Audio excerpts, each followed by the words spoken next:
Halo teman-teman, jumpa lagi dengan aku, Linda. Kita lanjut ke bab 23b ya.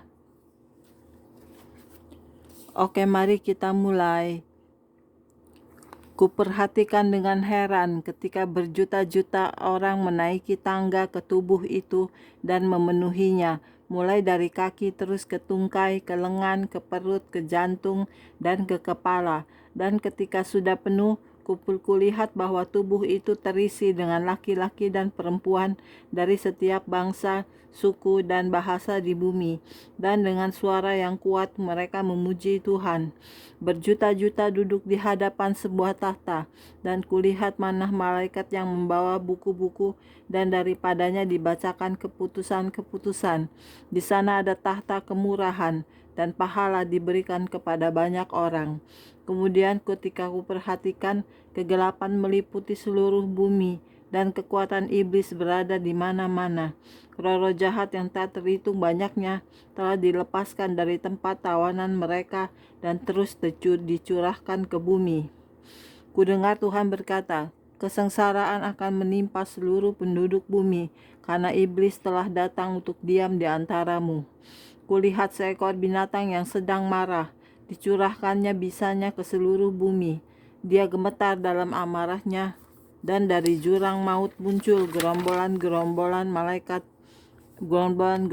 makhluk-makhluk jahat untuk menggelapkan bumi dalam jumlah yang sangat banyak.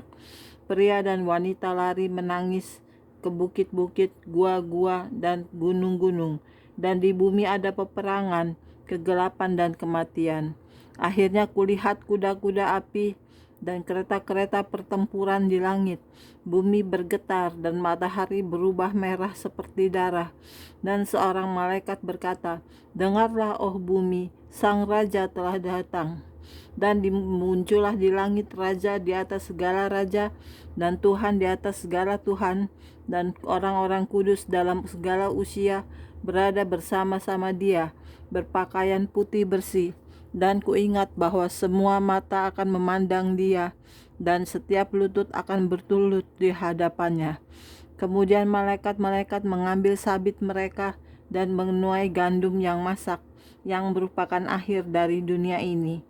Yesus berkata, bertobatlah untuk diselamatkan, karena kerajaan Allah sudah diambang pintu. Kehendakku dan firmanku akan terjadi. Persiapkan jalan Tuhan. Dan pikirku, kita harus mengasihi satu sama lain. Kita harus teguh dalam kebenaran dan memperbaiki anak-anak kita di dalam terang Kristus yang akan segera datang. Karena sesungguhnya Raja akan datang. Bab 24, Permintaan Allah yang terakhir. Yesus berkata, perintahkanlah pada mereka yang ada di bumi, supaya mereka jangan tinggi hati atau berharap pada kekayaan yang tidak menentu, tapi percayalah kepada Allah yang hidup, yang memberikan segala hal secara berlimpah-limpah untuk dinikmati. Berjalanlah di dalam roh, dan kau tidak akan menuruti nafsu kedaginganmu. Jangan tertipu, Allah tidak bisa dipermainkan, karena apapun yang ditabur, itu juga yang akan dituainya. Kalau kau tabur dalam kedagingan, akan kau tuai kecurangan. Kalau kau menabur dalam roh, kau akan tuai kehidupan kekal. Kedagingan adalah perzinahan, percabulan, pemujaan berhala, ilmu gaib, kemurkaan, iri hati, mabuk-mabukan, pesta pora, dan lain-lain. Mereka yang melakukan hal-hal ini tidak akan mewarisi kerajaan sorga. Buah roh adalah kasih, sukacita, damai sejahtera, sabar, lemah lembut, kebaikan hati, kesetiaan, dan penguasaan diri. Mereka yang nafsu kedagingannya sudah disalibkan bersama-sama Kristus.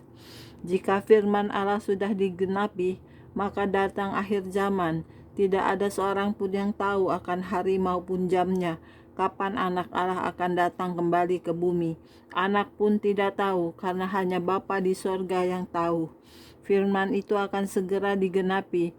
Datanglah sebagai seorang anak kecil, dan biarlah ku bersihkan dirimu dari kedaginganmu. Katakan padaku, Tuhan Yesus, Datanglah ke dalam hatiku, dan ampuni semua dosa-dosaku. Aku tahu aku orang berdosa, dan aku bertobat dari dosa-dosaku.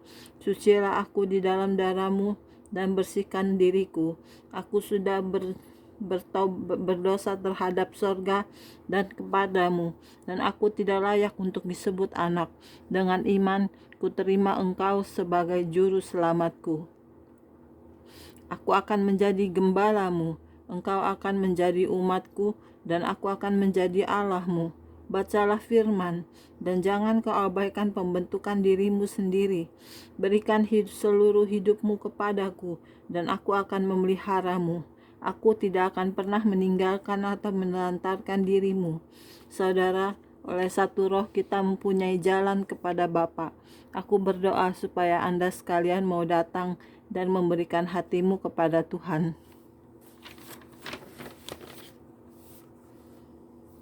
Bab 25. Penglihatan di sorga.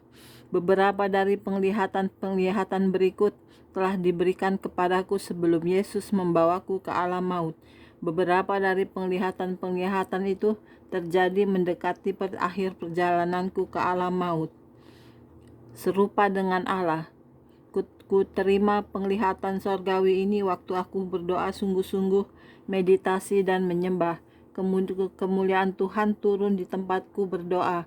Api dalam gelombang-gelombang besar, cahaya yang terang dan kuasa yang agung nampak di depan mataku. Di tengah-tengah cahaya dan api itu ada tahta Allah. Di atas tahta ada Allah. Sukacita, damai sejahtera, dan kasih memancar dari Allah yang Maha Kuasa. Udara di sekitar tahta dipenuhi oleh kerubim kecil, menyanyi dan mencium Tuhan di wajahnya, tangannya dan kakinya. Nyanyian yang mereka nyanyikan adalah, Kudus, kudus, kuduslah Allah yang Maha Kuasa. Pada kerubim itu ada lidah-lidah api yang bertengger di kepala dan ujung-ujung sayapnya yang kecil. Rupanya gerak dari sayap-sayap mereka serempak dengan irama dari kuasa dan kemuliaan Tuhan. Ada kerubim yang terbang ke arahku dan menjamah mataku. Gunung emas. Di dalam sebuah penglihatan, aku memandang jauh ke seluruh bumi. Dapat kulihat bahwa untuk bermil-mil jauhnya, tanah itu haus akan air hujan. Tanah itu retak-retak, kering dan tandus. Tidak terlihat pohon-pohonan atau tumbuh-tumbuhan jenis apapun. Kemudian aku diizinkan untuk melihat melewati tanah kering itu semua jalan yang menuju ke sorga.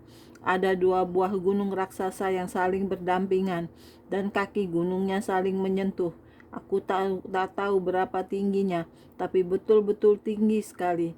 Ketika gunung itu kudapati terbuat dari emas murni, begitu murni sehingga terlihat tembus pandang. Lewat gunung itu kulihat cahaya putih yang tercemerlang, dan cahaya itu meluas memenuhi seluruh alam semesta. Kurasakan di dalam hatiku bahwa inilah tempat bertumpunya sorga.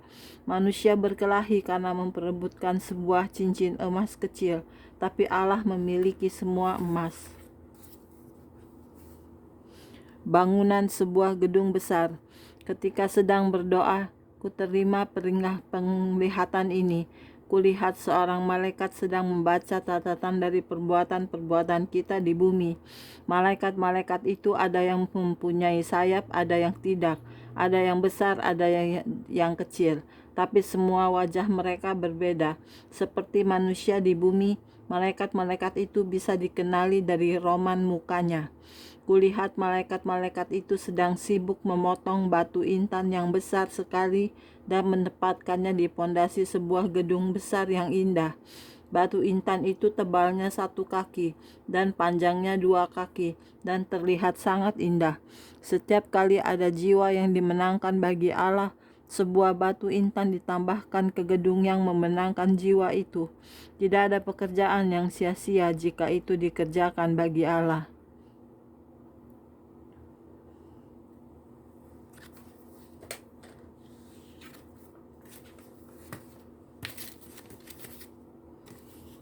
Oke, sekian dulu untuk hari ini videonya ya.